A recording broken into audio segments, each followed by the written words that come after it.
जय शिव शंकर। आप सभी को श्रवण मास के 8वें दिन की ढेरों शुभकामनाएं। प्रिय भक्तों, आज सावन के महीने का 8वां दिन है और आप सुन रहे हैं श्री शिव महापुराण। इस विस्तृत शिव महापुराण में आप आज 8वें दिन की कथा श्रवण करेंगे। आज सूर्य के मुख से सप्तमी है, 8वां दिन है, अष्टमी कल रहेगी कालाष्टमी, एकादशी भी आगे आ रही है, उससे संबंधित जानकारी मैंने आपके लिए अपलोड कर दी है। आज सूर्य उदय हो रहा है सुबह 5:42 पर। सूर्यास्त होगा शाम को 7:04 पर। कुछ कुछ प्रांतों में समय अलग अलग भी है, तो उसके अनुसार भी आप अपने क्षेत्र का समय देख लीजिएगा। प्रिय भक्तों, श्रवण मास में श्री शिव महापुराण को सुनने की महिमा पुराणों में खूब कही है।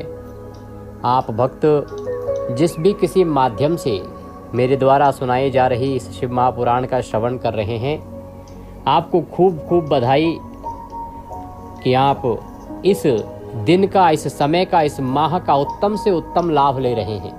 क्योंकि सावन में जिसने शिव महापुराण सुन लिया, समझो उसने अपने सभी पापों का नाश कर लिया।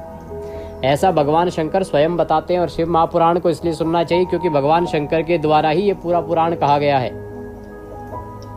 ये शिव महापुराण की कथा तो उद्धार करती ही है, इसमें जो वर्णन आता है वो आपके ज्ञान का खूब वर्धन करता है। आपने 7 दिनों में जो कथा सुनी, उसमें अनेक ऐसे प्रश्न रहे होंगे आपके मन में, जिनके उत्तर आपको प्राप्त हुए होंगे। शिवलिंग पूजा की विधि, शिवलिंग कैसे बनाना चाहिए, कैसे पूजन करना चाहिए, कहाँ रखना चाहिए, मंत्र क्या है, विधि क्या है, अनेकों जानकारियां कथाओं के माध्यम से प्राप्त हुई। अभी वर्णन चल रहा था कि किस प्रकार से देवऋषि नारद भगवान की माया से मोहित हो गए और किस प्रकार से उन्होंने भगवान नारायण को ही अपना शत्रु समझ लिया, अपने आप को काम विजेता समझने लगे। परंतु नारायण जानते थे कि ये माया के कारण हो रहा है, इसीलिए उन्होंने नारद को सद्मार्ग पर लाने के लिए एक रचना रची, जिसके द्वारा नारद का घमंड भी चूर चूर हो गया। पर क्योंकि उस माया के कारण नारद अत्यंत क्रोध में बहुत अनुचित कार्य कर चुके थे, अनेकों अनाप शनाप भगवान के प्रति बोल चुके थे, जो बड़ा ही दुष्ट कर्म था। तो नारद जी ने कहा कि प्रभु, मुझसे अज्ञानता में ये भूल हुई, अब मुझे निश्चित ही नरक प्राप्त होगा। कोई ऐसा उपाय बताएं जिससे मेरा उद्धार हो जाए। तो भगवान विष्णु ने कहा कि नारद, आप भगवान शंकर के जितने भी तीर्थ हैं उन पर जाओ, उनके दर्शन करो, वहाँ पूजन करो, स्नान करो। उनसे जब पूर्ण हो जाओ तब अपने पिता ब्रह्मा जी के पास जाना और उनसे निवेदन करना कि वो भगवान शंकर का आख्यान सुनाएं, भगवान शंकर का वृतांत उनसे सुनना। फिर वो तुम्हें भगवान शंकर के वृतांत सुनाएंगे। तुम सदा भगवान शंकर की भक्ति करना, इससे तुम्हारे ये जो पाप हुए हैं तुमसे, ये सब नष्ट हो जाएंगे।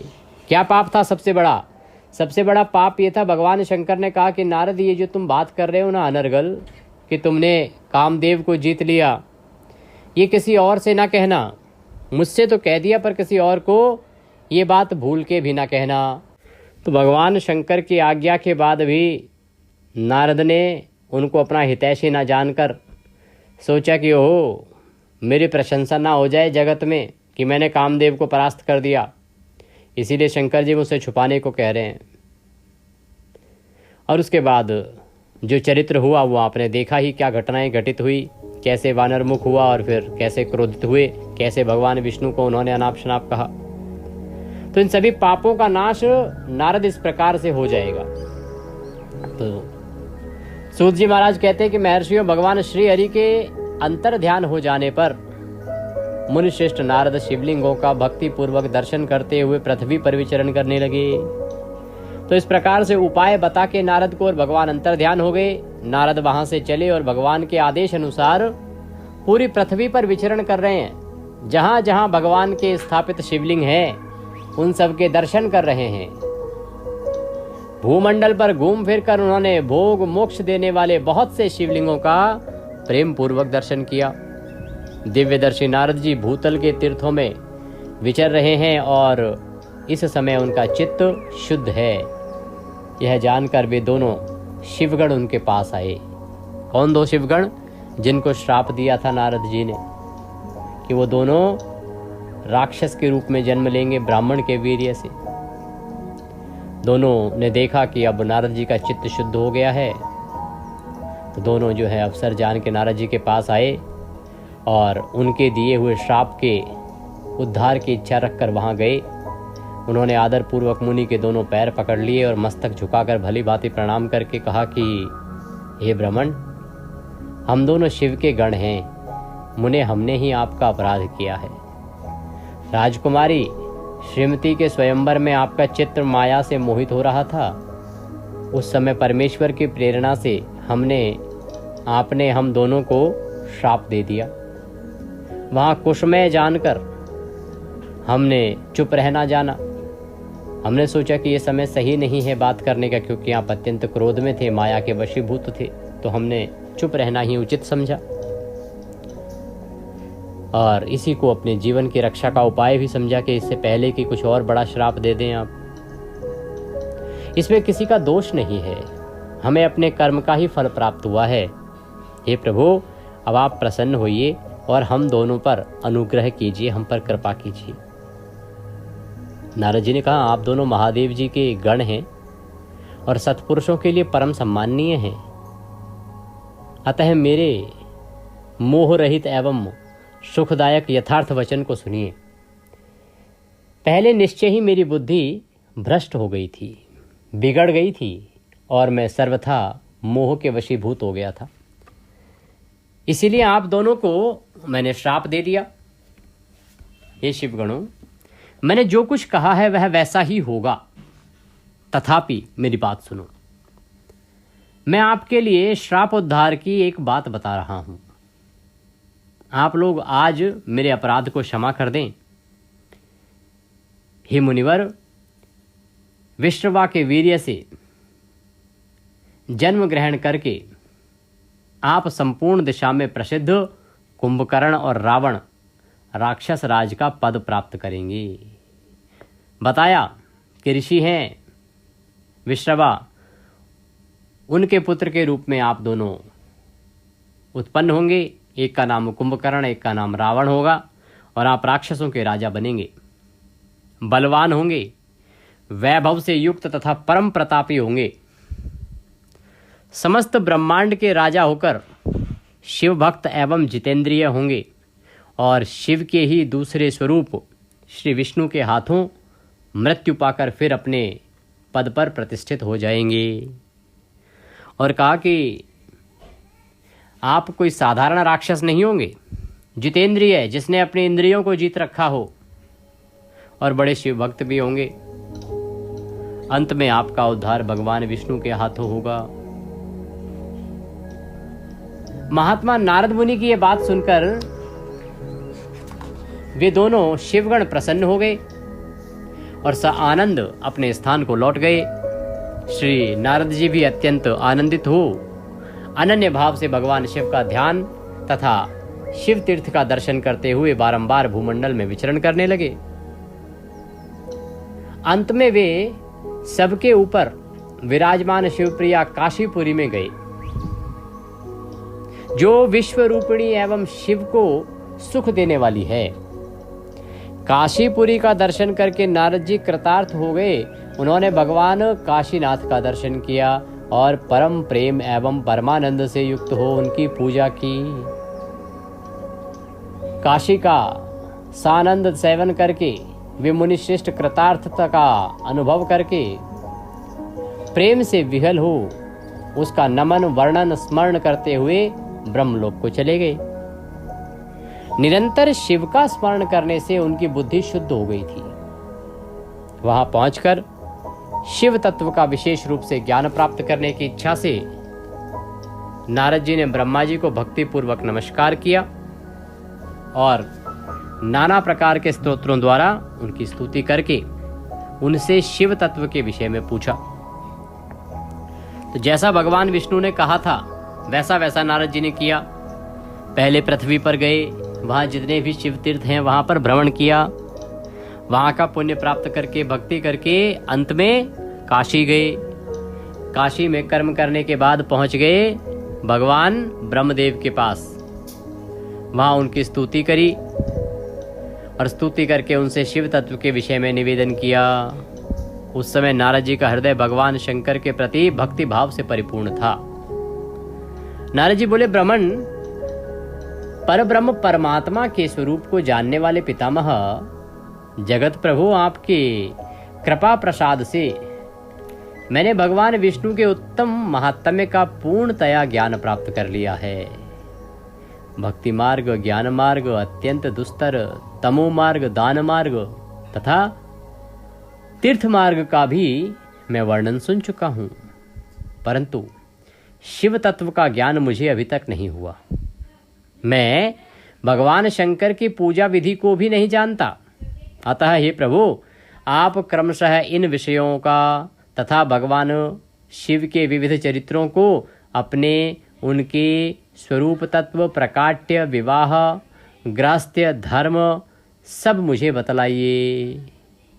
हे निष्पाप पितामह, यह सब बातें तथा और भी जो आवश्यक है वो सब बातें आप मुझे वर्णन कीजिए। प्रजानाथ, शिव और शिवा के आविर्भाव एवं विवाह का प्रसंग विशेष रूप से कहिएगा तथा कार्तिकेय के जन्म की कथा भी मुझे सुनाइए। प्रभु, पहले बहुत लोगों से मैंने ये बातें सुनी हैं, किंतु तृप्त नहीं हो सका हूँ, इसलिए आपकी शरण में आया हूँ। आप मुझ पर कृपा कीजिए। तो अपने पुत्र नारद की यह बात सुनकर लोक पितामह ब्रह्मा वहाँ इस प्रकार कहने लगे। ब्रह्मा जी कहते हैं कि हे ब्राह्मण, देव शिरोमणे, तुम सदा समस्त जगत के उपकार में ही लगे रहते हो। तुमने लोगों के हित की कामना से ये बड़ा उत्तम प्रश्न पूछा है, जिसके सुनने से संपूर्ण लोगों के समस्त पापों का क्षय हो जाता है। उस अनामय शिव तत्व का मैं तुमसे वर्णन करता हूँ। शिव तत्व का स्वरूप बड़ा ही उत्कृष्ट और अद्भुत है। जिस समय समस्त चराचर जगत नष्ट हो गया था, सर्वत्र केवल अंधकार ही अंधकार था। न सूर्य दिखाई देते थे, न चंद्रमा, अन्य अन्य ग्रहों और नक्षत्रों का भी कुछ पता नहीं था। न दिन होता था, न रात। अग्नि, पृथ्वी, वायु और जल की भी सत्ता नहीं थी। प्रधान तत्व अव्याकृत प्रकृति से रहित सूना आकाश मात्र शेष था। दूसरे किसी तेज की उपलब्धि ही नहीं होती थी। अदृश्य आदि का भी अस्तित्व नहीं था। शब्द और स्पर्श भी साथ छोड़ चुके थे। गंध और रूप की भी अभिव्यक्ति नहीं होती थी। रस का भी अभाव हो गया था। दिशाओं का भी भान नहीं होता था। इस प्रकार सब ओर निरंतर सूची भेद्य घोर अंधकार फैला हुआ था। उस समय तत्सद ब्रह्म, इस श्रुति में जो सत्य सुना जाता है, एकमात्र वही शेष था। जब यह वह ऐसा जो इत्यादि रूप से निर्दिष्ट होने वाला भावाभात्मक जगत नहीं था, उस समय एकमात्र वह सत्य ही शेष था, जिसे योगी जन अपने हृदय आकाश के भीतर निरंतर रखते हैं। वह सतत्व मन का विषय नहीं है। वाणी की भी वहाँ तक कभी पहुँच नहीं होती। वह नाम तथा रूप रंग से भी शून्य है। वह ना स्थूल है, ना कृश है, ना ह्रस्व है, ना दीर्घ, ना लघु और ना गुरु। उसमें न कभी वृद्धि होती है, न कभी ह्रास होता है। श्रुति भी उसके विषय में चकित भाव से है, इतना ही कहती है, अर्थात उसकी सत्ता मात्र का ही निरूपण कर पाती है। उसका कोई विशेष विवरण देने में समर्थ भी नहीं है। सबका एकमात्र कारण निर्विकल्प, निरारंभ, माया शून्य, उपद्रव रहित और अद्वितीय, अनादि, अनंत, संकोच, विकास से शून्य तथा चिन्मय है। जिस परब्रह्म के विषय में ज्ञान और अज्ञान से पूर्ण उक्तियों द्वारा इस प्रकार विकल्प किए जाते हैं, उसने कुछ काल के बाद सृष्टि का समय आने पर द्वितीय की इच्छा प्रकट की, उसके भीतर एक से अनेक होने का संकल्प उदित हुआ। तब उस निराकार परमात्मा ने अपनी लीला शक्ति से अपने लिए मूर्ति आकार की कल्पना की। वह मूर्ति संपूर्ण ऐश्वर्य गुणों से संपन्न, सर्वज्ञानमयी, शुभ स्वरूपा, सर्वव्यापिनी, सर्वरूपा, सर्वदर्शनी और सर्वकारिणी, सबकी एकमात्र वंदनिया, सर्वाद्या, सब कुछ देने वाली और संपूर्ण संस्कृतियों का केंद्र थी। उस शुद्ध रूपिणी ईश्वर मूर्ति की कल्पना करके वह अद्वितीय, अनादि, अनंत, सर्व प्रकाशक, चिन्मय, सर्वव्यापी और अविनाशी पर ब्रह्म अंतर्हित हो गए। जो मूर्ति रहित परम ब्रह्म है, उसी की मूर्ति भगवान सदाशिव है। अर्वाचीन और प्राचीन विद्वान उन्हीं को ईश्वर कहते हैं। उस समय एकाकी रहकर स्वेच्छा अनुसार विहार करने वाले उन सदाशिव ने अपने विग्रह से स्वयं ही एक स्वरूप भूत शक्ति की सृष्टि की, जो उनके अपने श्री अंग से कभी अलग होने वाली नहीं थी। उस पराशक्ति को प्रधान प्रकृति गुणवती माया बुद्धि तत्व की जननी तथा विकार रहित बताया गया है। वह शक्ति अंबिका कही गई है। उसी को प्रकृति, सर्वेश्वरी, त्रिदेव जननी, नित्या और मूल कारण भी कहते हैं। सदाशिव द्वारा प्रकट की गई उस शक्ति के 8 भुजाएं हैं। उस शुभ लक्षणा देवी के मुख की शोभा विचित्र है। वह अकेली ही अपने मुखमंडल में सदा 1 सहस्त्र चंद्रमाओं की कांति धारण करती है। नाना प्रकार के आभूषण उसके श्रृंगों की शोभा बढ़ाते हैं। वह देवी नाना प्रकार की गतियों से संपन्न है और अनेक प्रकार के अस्त्र शस्त्र धारण करती है। उसके खुले हुए नेत्र खिले हुए कमल के समान जान पड़ते हैं। वह अचिंत्य तेज से जगमगाती है। वह सबकी योनि है और सदा उद्यमशील रहती है। एकाकिनी होने पर भी वह माया संयोग वशात अनेक हो जाती है। वे जो सदाशिव हैं, उन्हें परम पुरुष ईश्वर शंभु और महेश्वर कहते हैं। वे अपने मस्तक पर आकाश गंगा को धारण करते हैं। ब्रह्मदेव कहते हैं कि हे नारद, उन काल रूपी ब्रह्म ने एक ही समय शक्ति के नाथ शिवलोक नामक क्षेत्र का निर्माण किया था। उस उत्तम क्षेत्र को ही काशी कहते हैं। वह परम निर्वाण तथा मोक्ष का स्थान है, जो सबके ऊपर विराजमान है। वे प्रिया प्रियतम रूप शक्ति और शिव जो परमानंद स्वरूप हैं, उस मनोरम क्षेत्र में नित्य निवास करते हैं। काशीपुरी परमानंद रूपिणी है। मुने शिव और शिवा ने प्रलय काल में भी कभी उस क्षेत्र को अपने सानिध्य से मुक्त नहीं किया है। इसीलिए विद्वान पुरुष उसे अविमुक्त क्षेत्र के नाम से जानते हैं। भगवान शंकर और माता पार्वती उस स्थान पर प्रलय काल में भी वास करते हैं।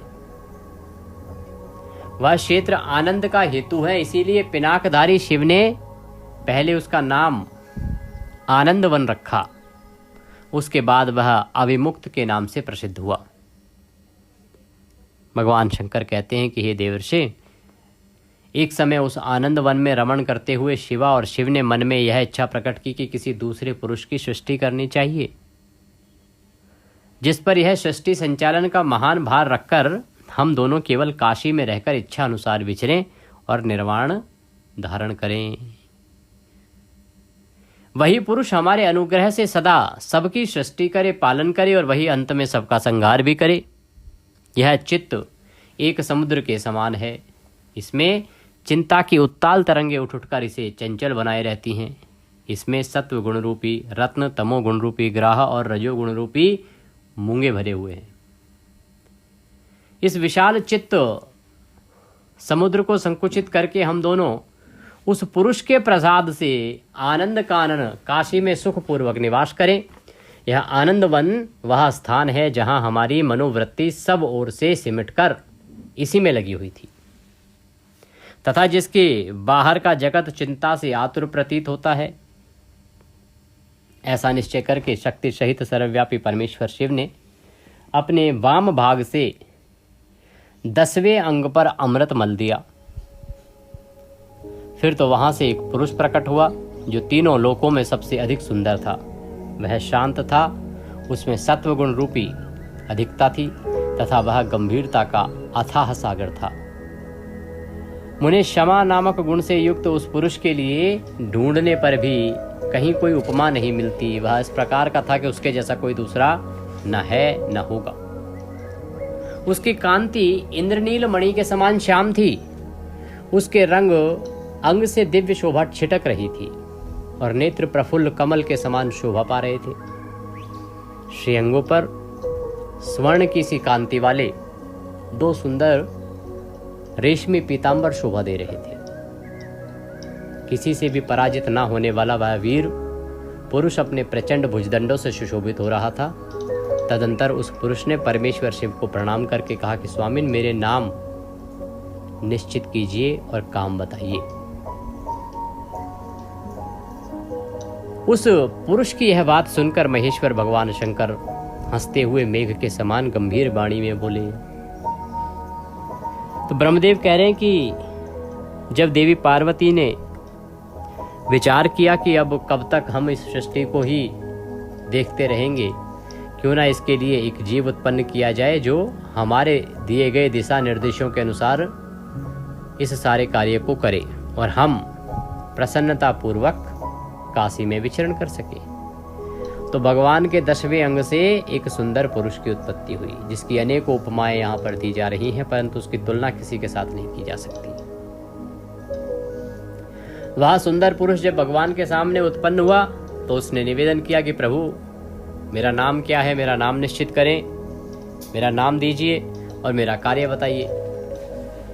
तो शिव कहने लगे कि वत्स, आप व्यापक होने के कारण तुम्हारा नाम विष्णु विख्यात हुआ।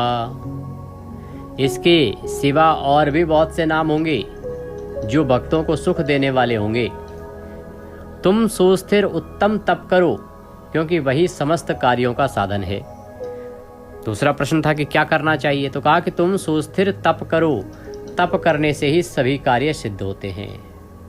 ऐसा कहकर भगवान शिव ने श्वास मार्ग के द्वारा श्वास मार्ग से श्री विष्णु को वेदों का ज्ञान प्रदान किया। तदंतर अपनी महिमा से कभी च्युत न होने वाले श्री हरि शिव को प्रणाम करके बड़ी भारी तपस्या करने लगे और शक्ति सहित परमेश्वर शिव भी पार्षद गणों के साथ वहां से अदृश्य हो गए। भगवान विष्णु ने सुदीर्घ काल तक बड़ी कठोर तपस्या की और तपस्या के परिश्रम से युक्त भगवान विष्णु के अंगों से नाना प्रकार की जलधाराएं निकलने लगी। यह सब भगवान शिव की माया से ही संभव हुआ। प्रिय भक्तों, उस जल से सारा सूना आकाश व्याप्त हो गया। वह ब्रह्मरूप जल अपने स्पर्श मात्र से सब पापों का नाश करने वाला सिद्ध हुआ। उस समय थके हुए परम विष्णु ने स्वयं उस जल में शयन किया। वे दीर्घ काल तक बड़ी प्रसन्नता के साथ उसमें रहे। नार अर्थात जल में शयन करने के कारण ही उनका नाम नारायण हुआ। यह श्रुति सम्मत नाम प्रसिद्ध हुआ। उस समय उन परम पुरुष नारायण के सिवा दूसरी कोई प्राकृत वस्तु नहीं थी। इसके बाद ही उन महात्मा नारायण देव से यथा समय सभी तत्व प्रकट हुए। हे नारद, मैं उन तत्वों की उत्पत्ति का प्रकार बता रहा हूँ, सुनो। प्रकृति से महत तत्व प्रकट हुआ। महत तत्व से तीनों गुण उत्पन्न हुए और इन गुणों के भेद से ही त्रिविध अहंकार की उत्पत्ति हुई। अहंकार से 5 तन्मात्राएं हुई। उन तन्मात्राओं से 5 भूत प्रकट हुए। उसी समय ज्ञानेंद्रियों और कमनेंद्रियों का भी प्रादुर्भाव हुआ। मुनिश्रेष्ठ, इस प्रकार मैंने तुम्हें तत्वों की संख्या बताई। इनमें से पुरुषों को छोड़कर शेष सारे तत्व प्रकृति से प्रकट हुए हैं, इसीलिए सबके सब जड़ हैं। तत्वों की संख्या 24 है। उस समय एकाकार हुए 24 तत्वों को ग्रहण करके वे परम पुरुष नारायण भगवान शिव की इच्छा से ब्रह्म रूप जल में सो गए। ब्रह्मा जी कहते हैं कि जब नारायण देव जल में शयन करने लगे, उस समय उनकी नाभि से भगवान शंकर की इच्छावश सहसा ही एक उत्तम कमल प्रकट हुआ। जो बहुत बड़ा था। उसमें असंख्य नालदंड थे। उसकी कांति कनेर के फूल के समान पीले रंग की थी तथा उसकी लंबाई और ऊंचाई अनंत योजन की थी। वह कमल करोड़ों सूर्यों के समान प्रकाशित हो रहा था। सुंदर होने के साथ ही संपूर्ण तत्वों से युक्त था और अत्यंत अद्भुत, परम रमणीय, दर्शन के योग्य तथा सबसे उत्तम था। तत्पश्चात कल्याणकारी परमेश्वर सांब सदाशिव ने पूर्ववत प्रयत्न करके मुझे अपने दाहिने अंग से उत्पन्न किया। उन महेश्वर ने मुझे तुरंत ही अपनी माया से मोहित करके नारायण देव के नाभि कमल में डाल दिया और लीला पूर्वक मुझे वहां से प्रकट किया। इस प्रकार उस कमल से पुत्र के रूप में मुझे हिरण्यगर्भ का जन्म हुआ। मेरे 4 मुख हुए और शरीर की कांति लाल हुई। मेरे मस्तक त्रिपुंड की रेखा से अंकित थे। तात भगवान शिव की माया से मोहित होने के कारण मेरी ज्ञान शक्ति इतनी दुर्बल हो रही थी कि मैंने उस कमल के सिवा दूसरे किसी को अपने शरीर का जनक या पिता ही नहीं जाना। मैं यही समझने लगा कि इस कमल से ही मैं पैदा हुआ हूँ। मैं कौन हूँ, कहाँ से आया हूँ, मेरा कार्य क्या है, मैं किसका पुत्र होकर उत्पन्न हुआ हूँ और किसने इस समय मेरा निर्माण किया है। इस प्रकार संशयों में पड़े हुए मेरे मन में यह विचार उत्पन्न हुआ, मैं किस लिए मोह में पड़ा हूँ। जिसने मुझे उत्पन्न किया है उसका पता लगाना तो बहुत सरल है। इस कमल पुष्प का जो पत्रयुक्त नाल है उसका उद्गम स्थान इस कमल के भीतर नीचे की ओर है। जिसने मुझे उत्पन्न किया है वह पुरुष भी वही होगा, इसमें तनिक संशय नहीं है। इस प्रकार से ब्रह्मदेव जो है वो विचार करने लगे। ऐसा निश्चय करके ब्रह्मदेव अपने को कमल से नीचे उतारने लगे। भगवान ब्रह्म कहते हैं कि हे नारद, मैं उस कमल की एक नाल में गया और सैकड़ों वर्षों तक वहां भ्रमण करता रहा, किंतु कहीं भी उस कमल के उद्गम का उत्तम स्थान मुझे नहीं मिला। कहते पहले तो मैंने सोचा कि ये तो बड़ा आसान है, अपने पिता को पता करना या मैं कहाँ से उत्पन्न हुआ हूँ। ये कमल पुष्प की जो नाल है सबसे नीचे जा रही है, जहाँ से शुरू हो रही है वही मेरा प्रारब्ध होगा और वही मेरे पिता भी होंगे। तो इस विचार से वो एक नाल में समा गए और अनेकों वर्ष तक प्रयास करने के बाद भी वो उस नाल के छोर तक नहीं पहुंच पाए।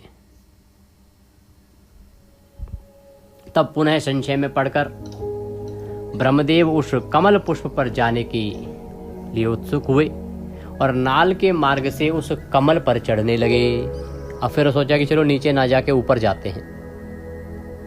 इस तरह बहुत ऊपर जाने पर भी ब्रह्मदेव उस कमल के कोश को न पा सके।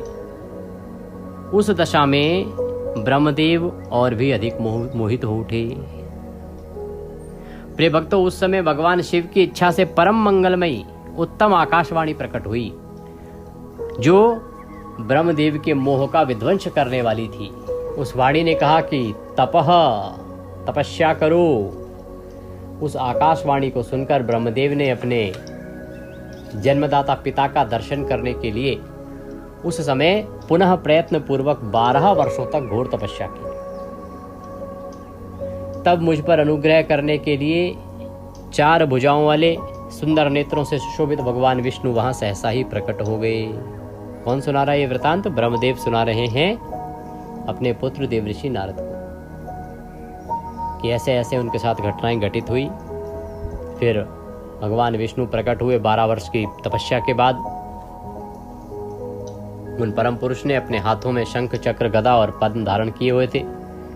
उनके सारे अंग सजल जलधारा के समान श्याम कांति से सुशोभित थे। वे मुझे करोड़ों कामदेवों के समान मनोहर दिखाई देते थे। उनका वह अत्यंत सुंदर रूप देखकर ब्रह्मदेव को बड़ा आश्चर्य हुआ। वे सांवली और सुनहरी आभा से उद्भासित हो रहे थे। तदंतर उन नारायण देव के साथ ब्रह्मदेव कहते हैं कि मेरी बातचीत आरंभ हुई। भगवान शिव की लीला से वहां हम दोनों के सिवा और कोई था नहीं और हम दोनों में कुछ विवाद छिड़ गया। इसी समय हम लोगों के बीच में एक महान अग्नि स्तंभ प्रकट हुआ। मैंने और श्री विष्णु ने क्रमशः ऊपर और नीचे जाकर उसके आदि अंत का पता लगाने के लिए बड़ा प्रयत्न किया, परंतु हमें कहीं भी उसका छोर नहीं मिला, ना ओर मिला ना छोर मिला। मैं थककर ऊपर से नीचे लौट आया और भगवान विष्णु भी उसी तरह नीचे से ऊपर लौट आए और आके ऊपर मुझे मिले। हम दोनों शिव की माया से मोहित थे। श्रीहरि ने मेरे साथ आगे पीछे अलग अलग अगल बगल में परमेश्वर शिव को प्रणाम किया। फिर वे सोचने लगे कि यह क्या वस्तु है, इसके स्वरूप का निर्देश नहीं किया जा सकता, क्योंकि यह तो ना तो इसका कोई नाम है, ना कर्म है, ना ही इसका कोई स्थान है। लिंग रहित तत्व ही यहाँ लिंग भाव को प्राप्त हो गया है। ध्यान मार्ग में भी इसके स्वरूप का कुछ पता नहीं चलता।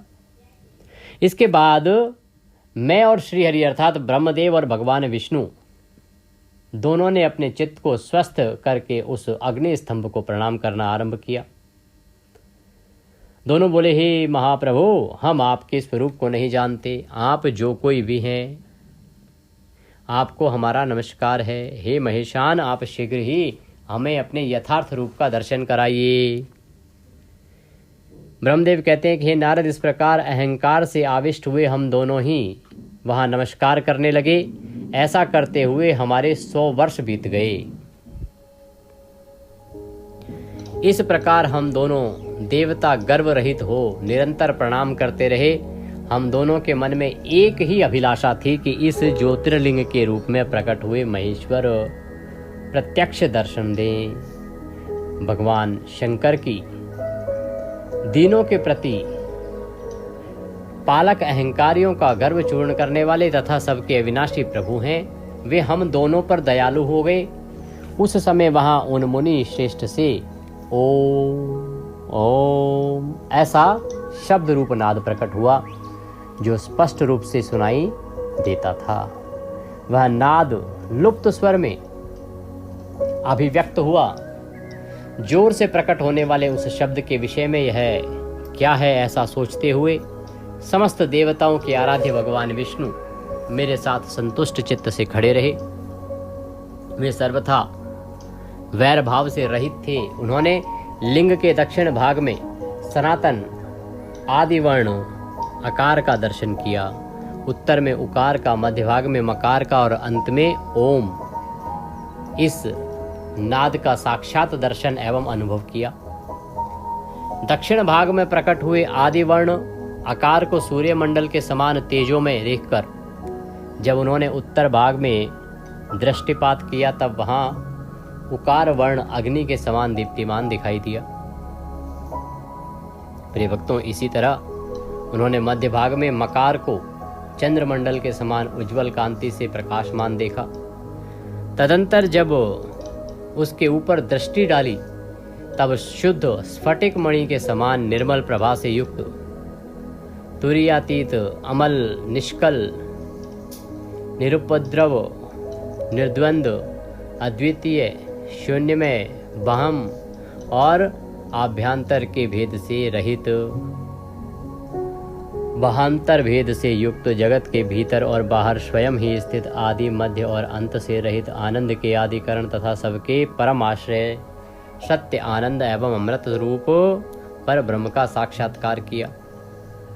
उस समय श्रीहरि यह सोचने लगे कि यह अग्नि स्तंभ यहाँ कहाँ से प्रकट हुआ है। हम दोनों फिर इसकी परीक्षा करें। मैं इस अनुपम अनल स्तंभ के नीचे जाऊंगा। ऐसा विचार करते हुए हरि ने वेद और शब्द दोनों के आवेश से युक्त विश्वात्मा शिव का चिंतन किया। तब वहाँ एक ऋषि प्रकट हुए, जो ऋषि समूह के परम सार रूप माने जाते हैं। उन्हीं ऋषि के द्वारा परमेश्वर विष्णु ने जाना कि इस शब्द ब्रह्म में शरीर वाले परम लिंग रूप में साक्षात परम पर ब्रह्म स्वरूप महादेव जी ही यहाँ प्रकट हुए हैं। ये चिंता रहित रुद्र हैं, जहाँ जाकर मन सहित वाणी उसे प्राप्त किए बिना ही लौट आती है।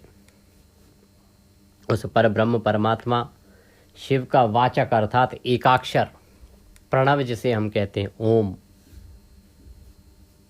वे इसके वाच्यार्थ रूप हैं। वह परम कारण, ऋत, सत्य, आनंद और अमृत स्वरूप परात्पर पर ब्रह्म एकाक्ष का वाच्य है। प्रणव के एक अक्षर आकार से जगत के बीज रूप अंड जन्मा भगवान ब्रह्मा का बोध होता है। उसके दूसरे अक्षर उकार से परम कारण रूप श्री हरि का बोध होता है और तीसरे अक्षर मकार से भगवान नील लोहित शिव का ज्ञान होता है। अकार सृष्टि करता है, उकार मोह में डालने वाला है और मकार नित्य अनुग्रह करने वाला है। मकार बोध्य सर्वव्यापी शिव बीजी होते हैं और आकार संज्ञक मुझ ब्रह्म को बीज कहते हैं। उकार नामधारी श्री हरि योनि है। प्रधान और पुरुष के भी ईश्वर जो महेश्वर हैं वे बीजी, बीज और योनि भी हैं। उन्हीं को नाद कहा गया है। उनके भीतर सबका समावेश है। बीजी अपनी इच्छा से ही अपने बीज को अनेक रूपों में विभक्त करके स्थित है।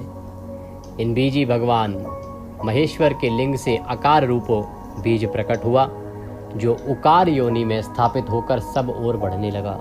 वह स्वर्ण में अंड के रूप में ही बताने योग्य था। उसका और कोई विशेष लक्षण लक्षित नहीं होता था। हैं कि 1000 वर्ष के बाद उस अंड के 2 टुकड़े हो गए। जल में स्थित हुआ वह अंड अजन्मा ब्रह्मा जी की उत्पत्ति का स्थान था और साक्षात महेश्वर के आघात से ही फूटकर 2 भागों में बट गया था। उस अवस्था में उसका ऊपर स्थित हुआ स्वर्ण में कपाल बड़ी शोभा पाने लगा। वही द्युलोक के रूप में प्रकट हुआ तथा जो उसका दूसरा नीचे वाला कपाल था वही यह 5 लक्षणों से युक्त पृथ्वी है। उस अंड से चतुर्मुख ब्रह्मा उत्पन्न हुए, जिनकी का संज्ञा है। वे समस्त लोकों के सृष्टा हैं। इस प्रकार वे भगवान महेश्वर ही आ, उ और मा इन त्रिविध रूपों में वर्णित हुए हैं। इसी अभिप्राय से उन ज्योतिर्लिंग स्वरूप सदाशिव ने ओम ओम ऐसा कहा। यह बात यजुर्वेद के श्रेष्ठ मंत्र कहते हैं और यजुर्वेद के श्रेष्ठ मंत्रों का यह कथन सुनकर ऋचाओं और शाम मंत्रों ने भी हमसे आदरपूर्वक कहा कि हे हरे, हे ब्रह्मन, यह बात ऐसी ही है। इस तरह देवेश्वर शिव को जानकर श्री हरि ने शक्ति संभूत मंत्रों द्वारा उत्तम एवं महान अभ्युदय से शोभित होने वाले उन महादेव का स्तवन किया। इसी बीच में मेरे साथ विश्वपालक भगवान विष्णु ने एक और भी अद्भुत सुंदर रूप देखा। मुने वह रूप 5 मुखों और 10 भुजाओं से अलंकृत था। उसकी कांति कर्पूर के समान गौर थी। वह नाना प्रकार की छटाओं से छविमान और भांति भांति के आभूषणों से विभूषित था। उस परम उदार महापराक्रमी और महापुरुष के लक्षणों से संपन्न अत्यंत उत्कृष्ट रूप का दर्शन करके मैं और श्रीहरि दोनों कृतार्थ हो गए। तत्पश्चात महेश्वर भगवान महेश प्रसन्न हो गए। अपने दिव्य शब्दमय रूप को प्रकट करके हंसते हुए खड़े हो गए। उनका मस्तक और आकार ललाट है।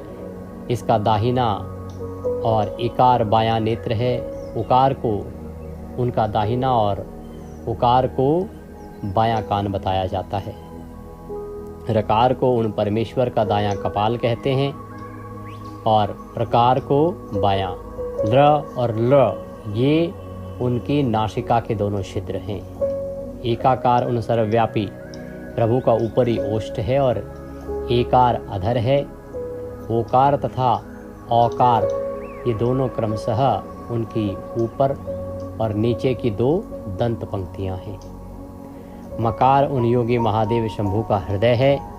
या से लेकर सा तक 7 अक्षर सर्वव्यापी शिव के शब्द में शरीर की 7 धातुएं हैं। हकार उनकी नाभि है और शकार को मेड्रो मूत्रेंद्रिय कहा जाता है। इस प्रकार निर्गुण एवं सगुण स्वरूप परमात्मा के शब्द में रूप को भगवती उमा के साथ देखकर मैं और श्रीहरि दोनों कृतार्थ हो गए।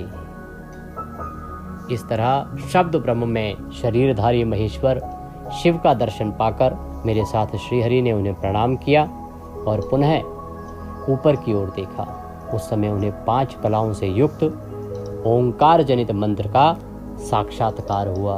तत्पश्चात महादेव जी का ओम तत्वमसि यह महावाक्य दृष्टिगोचर हुआ, जो परम उत्तम मंत्र रूप है तथा शुद्ध स्फटिक के समान निर्मल है। ब्रह्मदेव कहते हैं कि नारद, इसके बाद भगवान विष्णु के द्वारा उनकी स्तुति की गई और स्तुति को सुनकर करुणानिधि महेश्वर बड़े प्रसन्न हुए और उमा देवी के साथ सहसा ही वहाँ प्रकट हो गए। उस समय उनके 5 मुख और प्रत्येक मुख में 3-3 नेत्र शोभा पाते थे। भाल देश में चंद्रमा का मुकुट शोभित था। उनके द्वारा अपने स्वरूप का विवेचन किया गया तथा तीनों देवताओं की एकता का प्रतिपादन किया गया। हमें भगवान शंकर के द्वारा पूजा की उत्तम विधि प्रदान की गई, जिसके अनुसार पूजित होने पर वे पूजक को अनेक प्रकार के फल देते हैं। भगवान विष्णु बोले, प्रभु, यदि हमारे प्रति आपके हृदय में प्रीति उत्पन्न हुई है और यदि आप हमें वर देना आवश्यक समझते हैं तो बस यही वर मांगते हैं कि आप में हम दोनों की सदा अनन्य एवं अविचल भक्ति रहे। इस प्रकार भगवान नारायण की बात को सुनकर हर ने पुनः मस्तक झुकाकर प्रणाम करके हाथ जोड़े और खड़े हो गए। उन नारायण देव से स्वयं उन्होंने कहा कि मैं सृष्टि पालन और संहार का करता हूँ, सगुण और निर्गुण हूँ तथा सच्चिदानंद स्वरूप निर्विकार परब्रह्म परमात्मा हूँ। विष्णु सृष्टि, रक्षा और प्रलय रूप गुणों अथवा कार्यों के भेद से मैं ही ब्रह्मा, विष्णु और रुद्र नाम धारण करके 3 रूपों में विभक्त हुआ हूँ। हे हरे, वास्तव में मैं सदा निष्कल हूँ। विष्णु, तुमने और ब्रह्मा ने मेरे अवतार के निमित्त जो स्तुति की है, तुम्हारी उस प्रार्थना को मैं अवश्य सच्ची करूँगा, क्योंकि मैं भक्त वत्सल हूँ। मेरा ऐसा ही परम उत्कृष्ट रूप तुम्हारे शरीर से इस लोक में प्रकट होगा, जो नाम से रुद्र कहलाएगा। मेरे अंश से प्रकट हुए रुद्र की सामर्थ्य मुझसे कम नहीं होगी। जो मैं हूँ वही यह रुद्र है। पूजा की विधि विधान की दृष्टि से भी मुझ में और उसमें कोई अंतर नहीं होगा। भगवान कहते हैं कि स्वयं शिव ने कहा कि रुद्र के रूप में मैं ही तुमसे उत्पन्न होऊंगा। तो कहते हैं ना कि भगवान विष्णु से ही ब्रह्मा उत्पन्न और भगवान विष्णु से ही शिव उत्पन्न। तो ये जो शिव जी का रुद्र रूप है, ये भगवान विष्णु से उत्पन्न हुआ था। बोले शंकर भगवान की जय। आज की कथा को हम यहीं विराम देते हैं। कल हम इससे आगे की कथा का श्रवण करेंगे, जिसमें भोग, मोक्ष और दान का अधिकार किस प्रकार से श्रीहरि को दिया जाता है। इसके बाद कामदेव का जो चरित्र है वह चरित्र आ जाएगा। कैसे भगवान शंकर की जो लीलाएं हैं वो आगे बढ़ती हैं, उनका वर्णन आप सुनेंगे। बीच में शिव पूजन की विधि का वर्णन भी आएगा, उसको भी अवश्य प्रेम से सुनिएगा। और यज्ञदत्त को किस प्रकार से भगवान कुबेर का पद देते हैं, ये वृतांत भी आने वाले अध्याय में सुनने को प्राप्त होगा। कुछ उत्तम कथाएं भी रहेंगी जो आने वाले अध्याय में आपको सुनने को मिलेंगी। आज के पाठ के निमित्त यदि दक्षिणा आदि कुछ भी अर्पित करना चाहते हैं तो आपके स्क्रीन पर एक QR कोड आ रहा होगा, उसको स्कैन करके उस पर भेज सकते हैं। भगवान नारायण का आशीर्वाद प्राप्त करने के लिए और हमारे साथ WhatsApp पर जुड़ने के लिए, जिससे कि आपको सभी जानकारियां सीधे मोबाइल पर प्राप्त होती रहें। स्क्रीन पर नंबर आ रहा होगा 900 से, उस पर WhatsApp मैसेज कीजिए कि आप सभी तिथि त्यौहार की जानकारी पाना चाहते हैं, तो हम आपको अपने साथ WhatsApp पर ऐड करेंगे और फिर सब जानकारी सीधे मोबाइल पर आपको आनी आरंभ हो जाएगी। भगवान शंकर आप सब पर कृपा करें। आज विशेष रूप से बृहस्पतिवार की कथा अवश्य सुनिए। विष्णु शास्त्र नाम भी अपलोड किया गया है, उसका लाभ लीजिएगा। गीता का 12वां अध्याय प्रतिदिन सुनना चाहिए, आपके लिए अपलोड किया गया है, उसका भी लाभ लीजिए। भगवान सब पर कृपा करें। हरे कृष्ण।